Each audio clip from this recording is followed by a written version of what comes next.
Welcome to the Landscaping Podcast. My name is Joel Barnett and I'm your host. And in today's episode, I'm talking with Suzannah Kennett Lister from SKL Gardens. So, Suzannah is a designer based in Melbourne, but originally from South Australia, which is why she says plants in this chat. And I had the pleasure of working on a project that she designed at the Melbourne International Flower and Garden Show earlier this year, which was an indigenous garden that she designed with Andrew Laidlaw. So, talk about that in this chat. And she's also got another unique path that she took to get into the industry, where she originally started training and working in theatre. And then when COVID happened, she had to change. And her mother is a well-known landscape designer in South Australia as well. So she followed in her footsteps and is doing that now, working both in Melbourne and in South Australia. I mentioned how impressed I was with the variety of plants that was used within the Indigenous garden earlier this year. And Suzannah spoke about the challenges that there are with getting those types of plants into the home gardens, because while there's some amazing opportunity to use them, there's not a lot of accessibility to get those type of plants. That was a lot of fun talking with Suzannah. She's just an absolute pleasure to talk with when you first meet her as well. But hopefully you enjoy this chat with Suzannah Kennett Lister. Suzannah, thank you for joining us on the Landscaping Podcast. My first question for you is, how did you start in the industry? Oh, straight into the nitty gritty. So how did I start? It's a good question, because I feel like my path to landscape and garden design was kind of like a spiral, in that I came to this kind of later. I've had a career in the arts before landscape design. So I'd actually trained way back when as an actor, and I worked as a playwright and director in the professional theatre scene for a number of years. And it was kind of around 2019-ish, conveniently, that I started feeling like I didn't enjoy spending all of my days inside a windowless room. Theatre's wonderful, but you spend even the most beautiful days in a black box, which just didn't feel like something I wanted to spend the rest of my life doing. And my mum is actually a garden designer based in South Australia. So I kind of grew up, and she'd always worked from home. So I grew up kind of stealing her sticky tape and scissors from the office and deadheading agapanthus for my pocket money, and being out on job sites and going out to wholesale plants and products and doing all the plant selection with her. So when I started thinking about what else I could do, what else I could spend my time doing with my life and being outdoors, I was like, oh yeah, obviously it's kind of the most natural fit. And it was also something that I felt I could make a more kind of tangible, meaningful difference to the state of the planet as well. That was something that was weighing pretty heavily on my mind. So I was starting to think that way. And then the pandemic happened, and live performance just kind of evaporated. So it made sense to kind of change tack at that point in time. And I felt like I had a pretty good horticultural foundation just from growing up with my mum.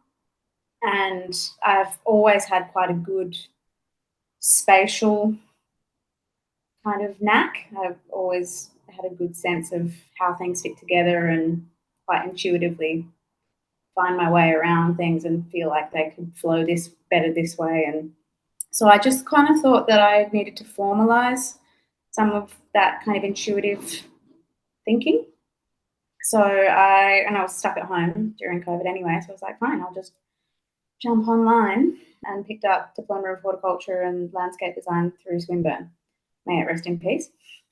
And yeah, that's kind of where I'm at now. So practice is young, but it feels very natural. I did laugh when you said that you stole the sticky tape and scissors off your mum, because I bought 5 pairs of the same scissors because my daughter does the exact same thing. Oh yeah, you can never keep track of scissors. A good pair of scissors will never be in the same place twice. But yeah, it was a running refrain in my family. Where are my scissors? Yeah. We don't even ask him. We'll just go straight to my daughter's room. There they are. Yeah. So how long was that course, and how hard was it doing it online? Look, yeah, not ideal. So I I did both diplomas. I don't quite know how I did it, kind of charged through it. I got through them both in less than 2.5 years. And because of the way that the course was structured, I was able to do a lot of the subjects that crossed over, which was how I got the 2 diplomas in the same kind of period of time. And yeah, unsurprisingly, landscape design and horticulture are not great fits for online learning, although there are some elements of it that work really well. I mean, I know that you've chatted to Ross on this podcast. Ross was one of my teachers, Ross Ubergang, and he's got a real knack for translating those things online. He can really lean into the elements, especially the computer work and the kind of basic design principles, and really good at supporting that in person and that kind of blended learning, which Ross has had a lot of experience doing, but a lot of the other teachers hadn't had that experience. They'd been, teaching in person for 30 years. So there was a lot of difficulty there in kind of transitioning, and I have to say they weren't horrifically supported by the institution either. Everybody was just doing their best and making it work. But yeah, I think I was lucky in that I had that kind of entire lifetime of being in the garden and watching my mum work. That meant I didn't need as much of that on the ground stuff as maybe some of the other people doing the course did. So I was really lucky in that sense, and that it did just kind of reaffirm what I intuitively understood. Yeah, some things make sense to you when you've seen it, and then like you don't think about it after seeing it, but then when someone mentions it, then it sort of triggers a memory. So if you've had even just that slight percentage of some sort of knowledge, that would help, as opposed to someone who's just got no idea at all. Yeah, and has never seen a plant go in the ground, or any of that stuff, or a digger move earth or anything. That's kind of it's hard for people to imagine what's possible if you've never seen it happen. But fortunately, I had that kind of background. So yeah, and there was something Ross said that I loved, made a lot of sense. He was talking about how there's pros and cons to teaching online. And one of the pros is that if you're in person and everyone's working on their computer and that someone's got a problem, he'll go and show them the solution to that problem. And maybe person either side might hear it as well and then know that solution. But when it's online, you're all seeing him talk through it. So it's sort of, you can learn things quicker that way. Yeah, from a student's perspective, all of your dumb questions are overall unfair for everyone, but we all suffer through it together. No, that's true. It is, it can be really collegiate in that way, and that you all learn from each individual. Yeah, it's good for everyone except the person who asked the question. Yeah. Yeah. Because everyone else had the same question. They didn't have to ask it. Yeah. That's the thing, isn't it? There's almost no problem that somebody hasn't encountered before. And I think that's one of the things that can be tricky working in this industry as a sole trader or individual practitioner, in that you kind of hit your head against a wall trying to figure out a way around something. But if you just call up your mate and you're like, hey, have you ever dealt with, and they're like, yeah, absolutely, I managed it like this. And you're like, oh, great. And then the problem is suddenly non-existent. And I think that can be something that we all, I don't know, can't speak for everyone, but you can get in your head a bit and forget that, there's everyone out there has encountered a problem that, they've had to solve at some point, and it's very unlikely that you've found something that nobody's dealt with.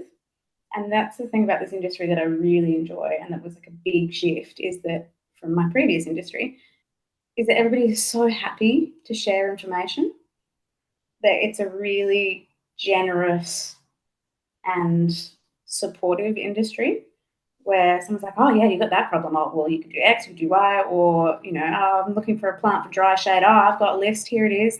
Nobody gatekeeps anything, because everyone understands that, the more successful, beautiful gardens and landscapes there are out there, the more it does for everybody else, because people see what's possible. Yep. So that's a real win. Yeah. I found it fascinating even talking to other landscapers, and if I might mention something, hey, I'm struggling in business in this certain area, and because I don't care about, I've got no secrets or anything, but then they'll mention something as well, that's even worse than what I was going through. But if you don't mention it, they don't talk about it. But then they Yeah, feel comfortable because if you share a little bit, they'll share a bit more, and then it helps both people. yeah, absolutely. I mean, we've all learned something the hard way, right? If we can avoid that with somebody else, why not? Yep.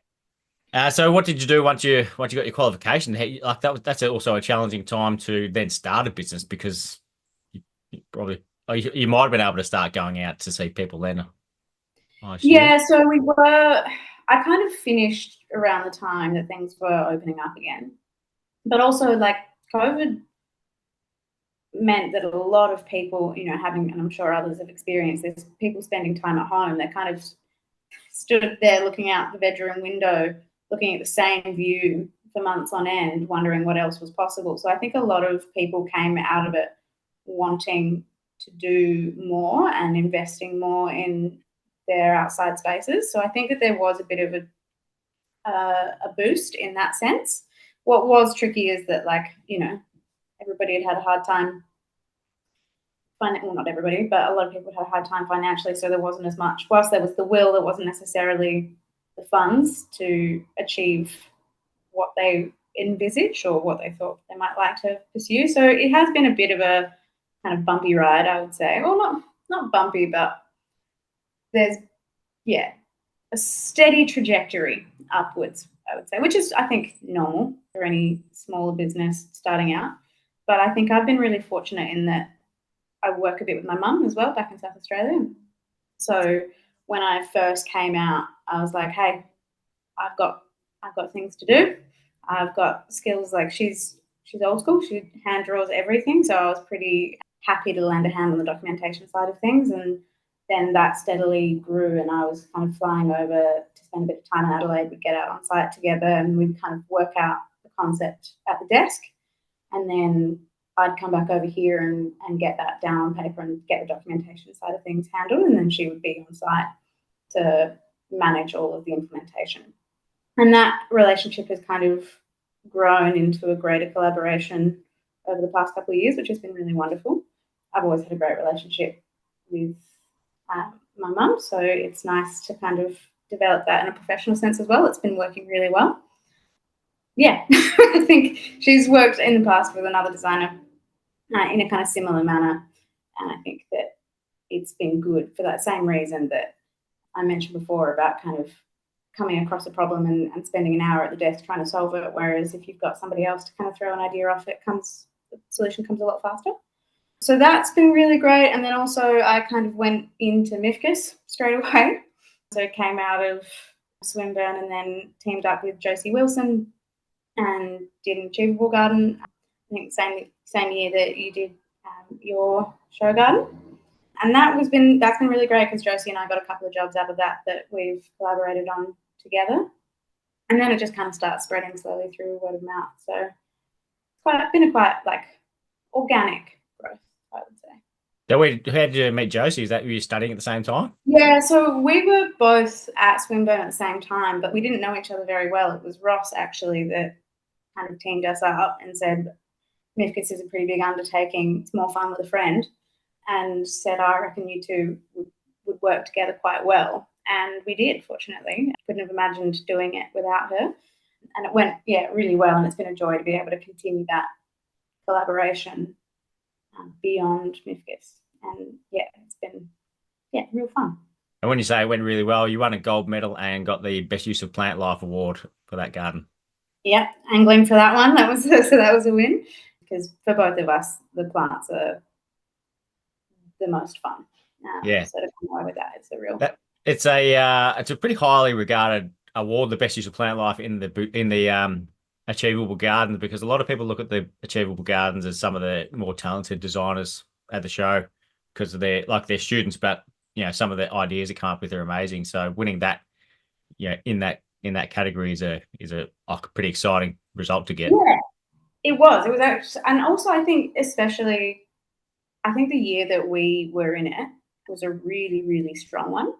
So, winning an award is always great, but I think to win one in a year that is so strong is even more exciting because, you could look at any of your competition and say, well, they're so deserving. I'd never had a shot, but to come out with it is to be like, oh, wow, okay, really put in a solid effort. And did those leads that you got from it come straight away, or did some taking a while? They came together pretty quickly. I think one or two came through pretty much straight away, and then others took a little longer. But it's not something that happens like bam straight away the weekend after you get the call. It did take, a couple of months, which was good because I needed that time to recover. Yeah.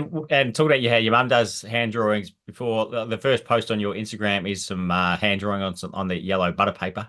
Yeah. So you do it as well, do you? I still do my initial concept stuff by hand. I find that it's easier to get the shapes out initially by hand, and also I find it when you have pretty much a blank canvas and you can go any way, I like to bash out quite a few by hand because I think I can change my thinking more quickly that way. If something's on the computer, I kind of see it as a more finished thing, even when it's just a couple of lines on the screen. Whereas if I'm doing something by hand, it can be like, a couple of squiggles, and the squiggles turn into something later, as opposed to just like it has to be a finalized picture. And then what program do you use when do you convert it after that? I'm on Vectorworks, which is what I learnt through Ross. And I would not say that I am a complete pro. I don't think I'm using the program to its full capacity, but I do enjoy it because I think that there's so much potential within the program, and that I'm always finding new ways of streamlining things, which has been, it's good for the brain. Yeah, I used Landworks CAD when I started, and then I've seen Vectorworks get used. I've learned how to use it, but it's one of those things, if you don't keep using it, you forget.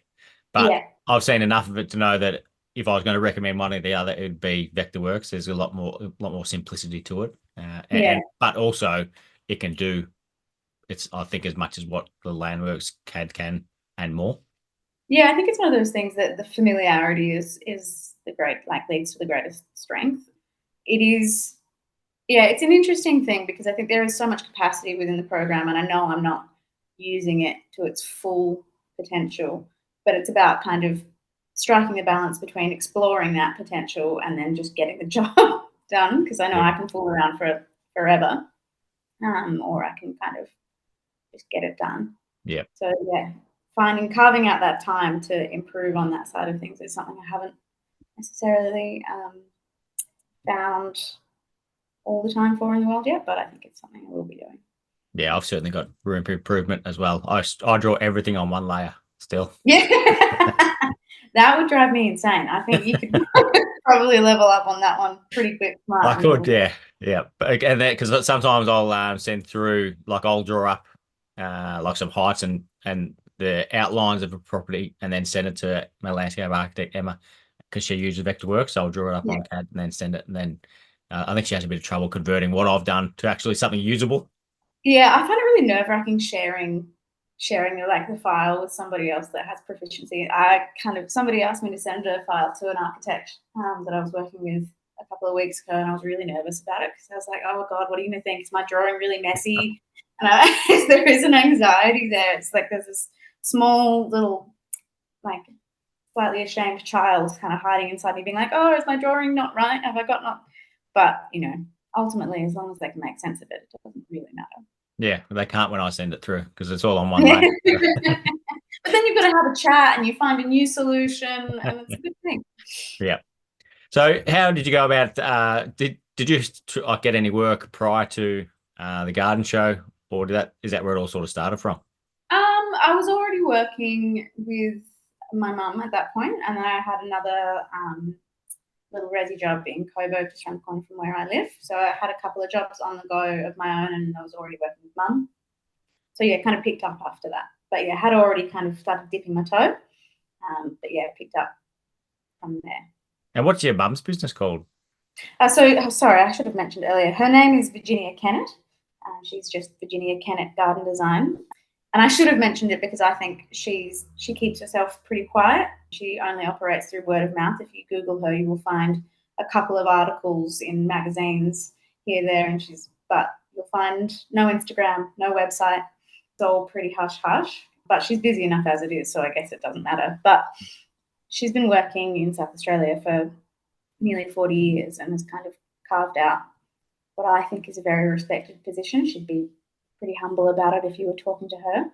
But I think there are very few people that have the breadth of the portfolio and the plant knowledge and the expertise working in South Australia, which is a pretty tough state to garden in, as any South Australian gardener will tell you. Yeah, when I mentioned that I was working with you at the garden show this year, someone said that they said your mum is like a great designer in South Australia. Yeah. That Good. she's got a reputation. She's got interstate reputation as well. You're gonna have to let her know. She's like, who? Who's talking about me? So, talking about that this year's garden show, so we worked together building the Indigenous garden. It was the first time it'd been done at the garden show this year, and yourself and Andrew Laidlaw designed that. So where'd the idea of that come from? MIFGS last year.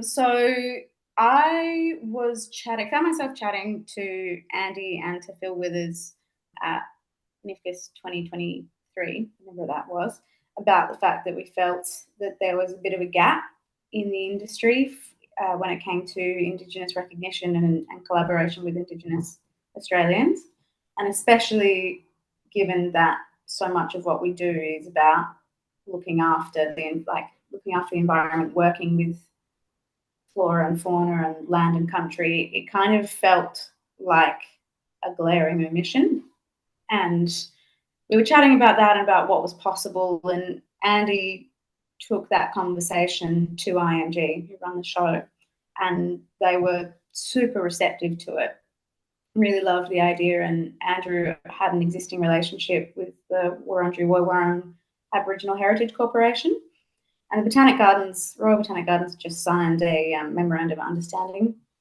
with Wurundjeri, and they were kind of looking at ways to partner and what could they do and what could they bring to continue that conversation about what the landscape and garden industry can do in terms of acknowledgement and recognition and learning from Aboriginal land stewardship, of which there is 60,000 years worth of knowledge and wisdom.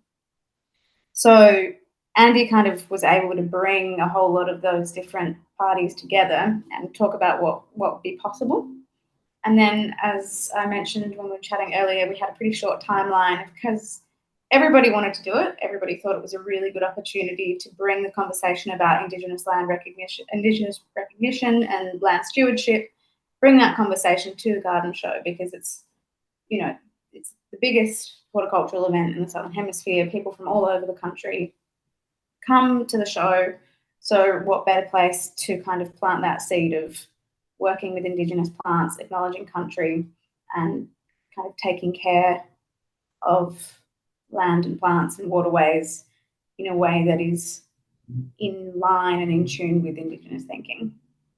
And we decided that there was a really great spot under this fig, which also happened to be a really significant meeting place for Indigenous people throughout the Aboriginal civil rights movement, and also in protesting the actual building of the exhibition building, which is history that doesn't really get spoken about. So we had this really beautiful site and an opportunity to kind of put something on it, make a statement, and let something build, see what kind of conversations we could have there. And so Andy and I, on a pretty quick timeline, got out and measured up and said, okay, what's possible in a short timeline and with not heaps of money behind us, and called in a whole lot of favours from wonderful people like yourself to get the garden off the ground, which we managed to do, which was... Yeah, I was quite blown away when you first mentioned that. When I said, how big is that? You said, I think it's 32 by 16 metres. Yeah, it's just a casual 200 square metres or so. Yeah, it shrunk down a bit after that size. But yeah, I kind of, once I actually got it in, had, again, Andy's somebody that draws by hand for the most part, and he kind of sent it over to me, and I got it into the computer and started working out all the quantities, and I was like, this is too big. And I think we kind of struck the balance in the end, because we were able to, have a garden that felt expansive enough that it was an experience to really walk through, and there are different moments within it that, you know, you had enough time to kind of sit within the garden and walk through and linger in it, but not so big that we couldn't actually pull it off. Yeah, but yeah, it was an interesting phone call I got from Trent. He rang me up saying that you got this garden that you thought I'd be interested in being part of, but I said no, I can't do it because I've cost me too much last year. I just need to actually work. I can't be involved in anything. So he goes, yeah, understandable, no worries. So we hung up, and then 5 seconds later, I sent him a text message saying, "What's involved with Like, hang on, this sounds fun. I don't want to miss it?" out. Yeah, he knew that I'm an addict, so I can't help myself. And but then when I found out what was actually involved, I couldn't have been more excited. I just loved the idea that much. And then actually the implementation of it was everything I hoped it would be. It was one of the most amazing things I've been a part of at the garden shows. Well, yeah, I mean, we couldn't have done it without you. And I think you're absolutely right in that when it all came together and we could kind of stand and look back at it and be in it, yeah, I had several sleepless nights leading up to it, I won't lie. But yeah, being there and feeling just kind of how transported of a space it was, and how settled it felt in the environment, I think was the real clincher. Yeah, I was blown away at because I've spoken to a few people recently about it, not just indigenous but native plants, but just how varied they are. And this one was just indigenous plants, and it was just insane. Like looking at all the different plants that they're all indigenous within a certain radius. So Yeah. yeah, it was really impressive to see the plants of it. Nothing to do with being involved in building it, but just looking at the garden as it was. I know. I think that's, you know, such a huge part of the conversation, and I think somewhere where we have heaps of room to grow in that. And there are so many very valid reasons for the kind of narrower plant stock that we have available to us. I mean, horticulture is not an easy game. The nursery industry do amazing things, and everybody in that industry works so hard to provide incredible stock, and propagation is not a straightforward task. I think a lot of people, you know, clients and the layperson, people that aren't involved in the industry, don't understand that from point of propagation to them buying a 14 centimetre pot at Bunnings is 2 years worth of work for countless people. You know, there is so much that goes into it. And so, yeah, I do understand why the kind of plants available to us in the nursery are so like such a tiny amount compared to the actual plant diversity that is out there in the world. And that's why having the Botanic Gardens involved in a project like this is so vital, because they do have a role to play in kind of the conservation, preservation, and proliferation of these rarer plants. And I have to give Jack Dewhurst his due. Jack is the horticulturalist from the Botanic Gardens who looks after the Long Island collection at the Melbourne Gardens, which is their indigenous plant collection. And he is, apart from being just like such an absolute ray of sunshine to work with, super knowledgeable and just a real go-getter. And he was able to kind of pull together a realistic list of what we might be able to get our hands on, which even then is a massively reduced amount of number to the actual plants that are out there in this indigenous range of Wurundjeri country. And then he could kind of start sourcing them and pull together. So even that really broad range of plants from lots of different kind of microclimates, like you've got the cool temperate forest from the Dandenongs to the riparian zones, and then the dry grassy woodlands and heath scrub woodlands. Like there's so much variety and different kinds of plant ecosystem. Jack was able to kind of get even just like a little snippet of that. So yeah, it's amazing how much is out there, and we have access to so little of it. And I hope that we can continue to broaden plants that are available. But yeah, it's a complicated game. Yeah, because like just for one plant, a nursery's got to grow thousands of them to have them available for people to buy over various nurseries rather than just at the one nursery. So yeah, it's like you say, it makes sense why it's limited to a certain amount. But it'd be good if there's just someone who could, you could have one person growing this type of plant, someone else growing this, and like someone can focus on certain things. And it's also the kind of reality of the retail game factors into it as well, because, you know, sometimes a great plant doesn't look great in a pot. And people will look at it in the nursery and be like, oh, what's that scrappy little thing? I don't want to buy that. And it's not appealing at point of sale. But if you were to put that in the ground, you'd have a much better time than, say, some of the kind of showier cultivars that get produced for that retail sale that don't actually take off once you put them in. So yeah, there's an equation that goes into the decision making that isn't always the one you might hope, but you can also see why. Yeah. And something else I loved about the garden, about the design, was that it was like an eagle spreading its wings. So there was the eagle's head in the center, and that's it's Bunjil, is it? The eagle's Bunjil, yeah. So and the crows. Oh, wow. The Bunjil, the wedge-tailed eagle, is the creator spirit for the Wurundjeri people, and Wa, the raven, is the protector. And that was pretty central. Having representation of those birds was pretty central to the design, and also for the elders. That was something that meant a lot to them.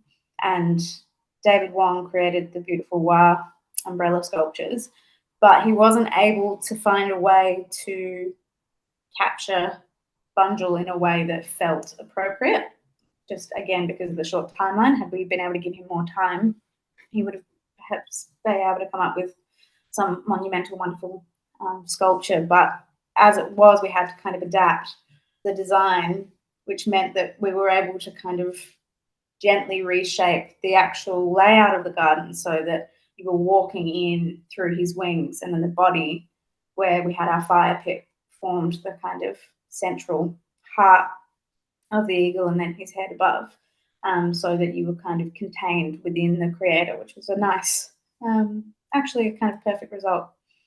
And there are plans to do it again next year, something similar? So yeah, we're in talks at the moment about continuing the indigenous garden, Wurundjeri Biik, which means Wurundjeri country. It's early days of the chat at the moment, so nothing's locked in, but we definitely want to create a space within MIFGS every year for the conversation of acknowledgement of country and recognition, and that conversation about the tradition of Indigenous land stewardship to take place. So hopefully watch this space. Yeah. And did you get a lot of good feedback from this year's one? Yeah, it was wonderful, actually. I think a lot of people actually said, oh, you know, about time that something like this was here. And even aside from that, I think the greatest compliment that we got from quite a few people coming through was that, oh, it feels like it's always been here, which I found very funny, because in some ways it has. This is a garden of indigenous plants to this region, so there is almost nothing better suited to the site, with some exceptions, knowing that Wurundjeri country is large, and as I mentioned, there are different ecosystems within it. But yeah, it felt really settled, and people felt that. And a lot of people, I would be there during the day kind of chatting to people about it, and I'd see that there'd be people that had been sitting in the garden for an hour or two, that had just come in and sat themselves down on the rocks and stayed. And that's where they kind of kept bringing people back to, which is, I think, a real sign of success. And I think one of the elements of the garden that I'm proudest of is that it was one that people could be in. A lot of the show gardens, as wonderful as they are things to be looked at, not experienced directly. And I think that was a kind of really key point of difference for this garden, is that it invited you in. Yeah, that's something I don't. It's not something I hate about the show, but I hate about the fact that people don't get to go into the gardens. And I completely understand why, but it's such a different viewpoint when you're sitting, like with mine, when you were sitting in there looking out at everything else. It's completely different to looking back the other way. So all gardens are experienced differently, whether you're in them or outside of them. Yeah, absolutely. And I think that's one thing that I take a lot of pride in as a designer, is that I want the gardens that I design to be things that you actively engage with. They are not things to look at. They are places to be in. And the plants, again, are not something that you plonk in the ground and you say, oh, isn't that pretty? It's something that you should have a relationship with. It's something that you care for. It's something that gives back. It shades you. You sit under its, under the boughs of the tree and experience that through different times of day and different points of the year. And it's something that changes with you over the seasons, and it's not something that is static. It's not something that you just walk past on your way to the front door. And this garden had that in a show setting, which is, I think, quite difficult to achieve. And what was it like doing the garden show this year compared to your first one? You know what? Actually, so much easier. Right. Even though it was 10 times bigger. I mean, Josie and I, we were on the tools ourselves pretty much the whole time. We had like a little bit of support, but, you know, everybody was spread pretty thin from the Swinburne crew. It was not a great time to be a student or a teacher at Swinburne. So MIFGS happened, you know, by the sheer, what's the expression about clinging on with your fingernails? It was, yeah, it was tricky and a big effort. Whereas this year we were able to bring so many people into it because so many people like yourself were really passionate about the idea. It wasn't just about, you know, Josie and I showing what we do. It was a bigger project with a bigger statement to be made. And so a lot of people wanted to support that. So we were able to get in the excavator. We were able to get in, you know, the team of volunteers, and the wonderful staff from the Botanic Gardens came and helped us with the plant set out. So even though it was bigger, there were, you know, many hands made light work. So you had a few sleepless nights this year, so I can imagine last year would have been fun then if it was hard. I think last year I was just kind of operating on adrenaline 24/7 in the lead up. Yeah, that sounds familiar. That's exactly what I was doing as well. And then when the show opened, that's when I felt exhausted. Oh yeah. Until then, yeah. it's all fine. But then when you know you can relax, feel like death. Yeah. I think last year I was in bed for about a week after bump out. This year I didn't struggle so hard. Yeah. And so with your design style, do you use a lot of indigenous plants? Like, is that similar to what you do? I wouldn't say I use heaps. I definitely can't describe myself as like an indigenous plant specialist. That's not at all where my background. I'm definitely a blended plant palette kind of person. I'm definitely like getting more familiar with indigenous plants. I'm not from Victoria originally. I'm from South Australia, so there's a lot of things that I didn't grow up being, you know, super familiar with. And even so, just as we mentioned before, with what's available in the nurseries, it's often not indigenous plants that you come across. There are lots of specialist nurseries for that. But that's something you have to discover in time. But it is something I am increasing. But I still think that I will always be using blended palettes. You know, humans have been moving plants around the world for as long as we've been moving ourselves around the world. And I often find it interesting when ecologists talk about certain timelines about, you know, there's no fixed point in the history of plant ecology in my head. Like, you know, it's always been changing and it will always change. And I think as we're going into increasingly volatile climatic conditions, you know, we're getting a lot of extremes of heat and rain, and we don't know what we're up against in terms of climate change and what that will do to the plants we're used to using. I think it's more likely than not that a blended plant palette will get you a more resilient garden. So I will always be using a mixture of that, and the other, as long as it's climate appropriate and plays nicely, isn't going to become something super invasive. It's on the cards for me.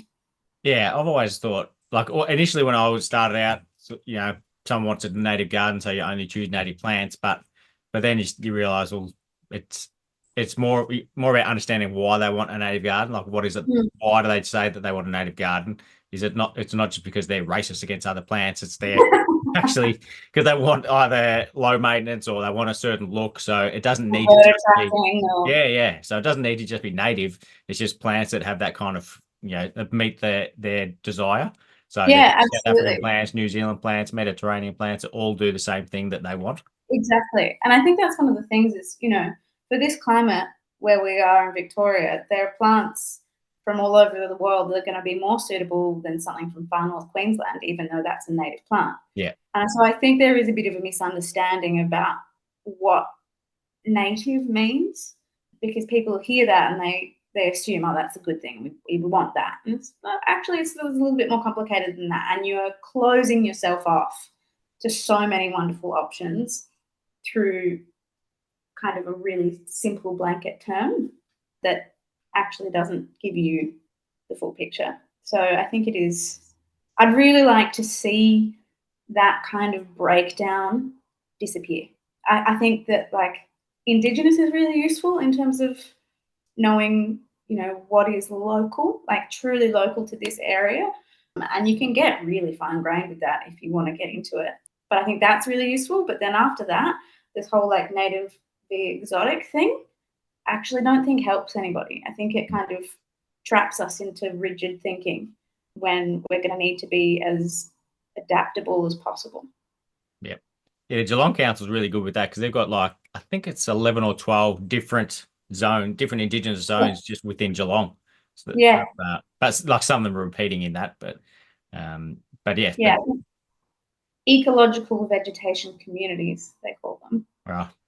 And there's actually really great, you can get kind of maps through Nature Kit and that break it down. So if you want to get on Nature Kit and type in your address, you can kind of find the ecological vegetation community for your area that gives you a list of all the stuff that you could expect to find.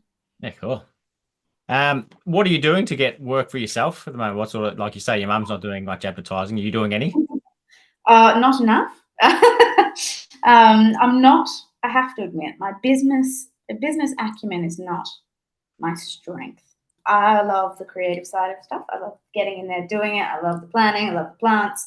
And then it's like, Suzannah, sit down and do your invoicing. Suzannah, sit down and plan your Instagram. And I'm like, beep, beep, beep, beep, beep. I'm going to run away.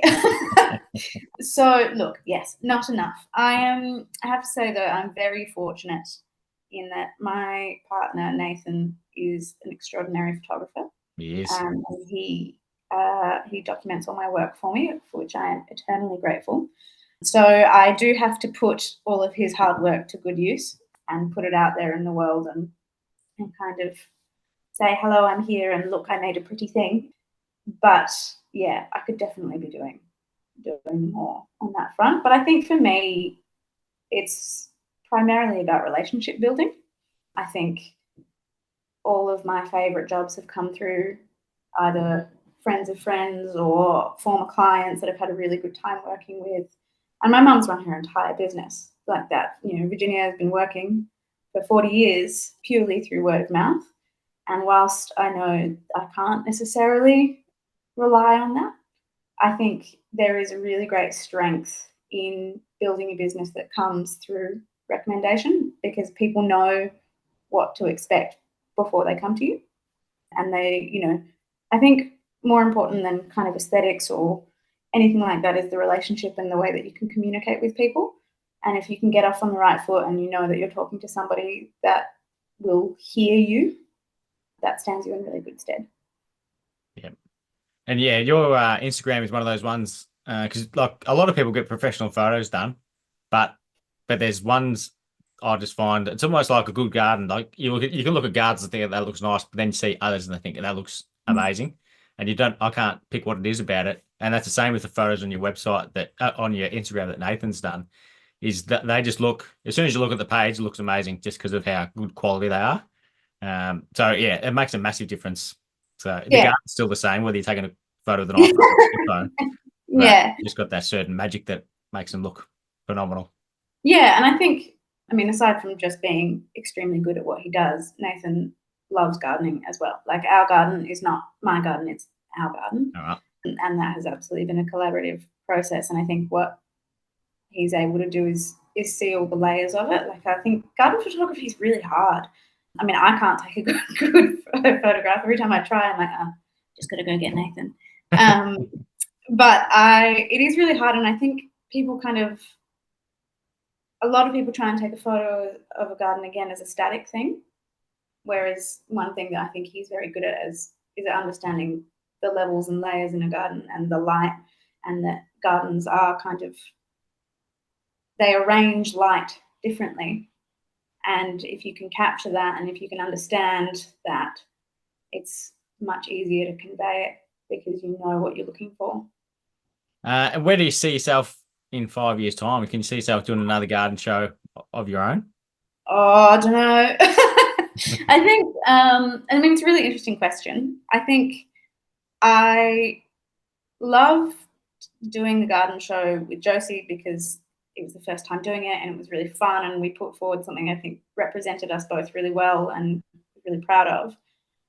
But doing Wurundjeri Biik, the indigenous garden, was really satisfying in a different way in that it speaks to a different thing. Like, I'm very happy to do the work that I do, designing residential gardens and that kind of thing. I'm happy for people to come to me and do that, and I love that work. But I'm also really interested in what engaging with gardens and landscapes can do from a social perspective. And I think the garden show is a really great place to have those conversations and to kind of put that idea out there in the world. And I love that element of it. I love the relationship building. I love looking at what engaging with plants and nature can do from the perspective of social cohesion and reconciliation. And I think that it's a really, I could do it that, I like doing that, but I don't feel the urge to be part of the competition again. I want to have a chat. I don't want to battle. Yeah. If I had names of episodes, I could that sort of be. I want to have a battle.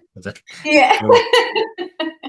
I mean, not to say that like the spirit of the competition is always good and everybody has such a good time doing it, but yeah, that's when I was younger, I was definitely a very competitive person, but that's not what's driving me anymore, I don't think. Yeah. And did you have did you follow a lot of what your friends in the arts world went and did because they couldn't work? Like, did anyone else do something similar or career change? I think a lot of people have kind of ridden the storm. A lot of them have moved into kind of the back end of the arts world, the kind of the supporting structures that keep live performance up. A lot of them are doing that. I mean, it's a really difficult industry to be in. And so a lot of them are still working. A lot of them have kind of still juggling several different things at once. But, you know, when I think back at where I was at, even though COVID kind of instigated me making a shift, it wasn't really the reason I did it. I think for me, it is about being able to put plants in the ground and know that they're doing their work and that there's a benefit, there's a tangible benefit there, not just for a moment, but for years to come. And like, yeah, theatre, the ephemeral nature of it was always part of the joy, but yeah, I started feeling the need for more tangible good that I knew could continue. So, yeah, makes a lot of sense. And last question for you, Suzannah, is who do you think would be a good guest to have on the podcast? Oh, I mean, I might be very biased, but I reckon you should talk to my mum. Okay. I reckon you should. She'll probably say no. I send most people a message on Instagram, so that might be a challenge. But maybe I'll have to be more aggressive. I think so. Yeah, I'll pass. I'll sow the seeds. I think not just because I think, you know, because I'm fond of her because she's my mum, but I think that she has such a wealth of knowledge and she just has a really wonderful curiosity and always loves solving new problems. And I think she'd say, "Oh, I don't know, I just do it," but that's not entirely true. I think, yeah, those people that have kind of carved a career through an industry over, you know, decades are always worth hearing from, whether they're my mum or not. Yeah. Yep. No, I love that. Yeah. Like, there's a couple of things you're saying, like, because I love solving problems as well. So it's, yeah, I reckon that'd be a good chat.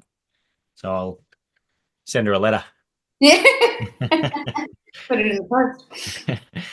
Thank you so much for coming on, Suzannah. Absolutely loved having a chat with you and working with you this year. So, yeah, loving to, do it again next year potentially. But thank you so much for coming on. Thank you for having me, Joel. Always a pleasure to chat to you.